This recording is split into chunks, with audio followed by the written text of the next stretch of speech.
नाताळ आणि 31च्या पार्श्वभूमीवर देशी विदेशी पर्यटकांची रेलचेल सिंधुदुर्गच्या पर्यटन क्षेत्रात मानबिंदू ठरलेल्या पर्यटन नगरी मालवणमध्ये वाढली आहे। किल्ले सिंधुदुर्गाबरोबरच जलक्रीडांगण आनंद पर्यटक लुटत असताना सायंकाळच्या वेळी मालवण नगरपालिकेच्या रॉक गार्डनला पर्यटक भेट देतात। रॉक गार्डन मधील मोहकता पर्यटकांना आकर्षित करणारी ठरल्याने पर्यटकांनी आपल्या पसंतीची मोहर रॉक गार्डनवर उमटवली आहे। गेल्या दीड महिन्यापासून मालवणच्या रॉक गार्डनमध्ये म्युझिकल फाउंटन सुरू आहे।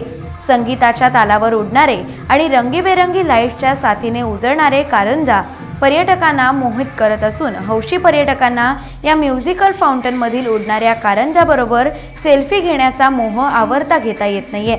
मालवणचे रॉक गार्डन सायंकाळच्या वेळी बच्चे कंपनी बरोबरच आबालवृद्धांनी फुलून गेल्याचं दिसून येत आहे। टाइम्स डिजिटलला लाईक करा, शेअर करा, सबस्क्राइब करा आणि बेल आयकॉन दाबायला विसरू नका। Times digital.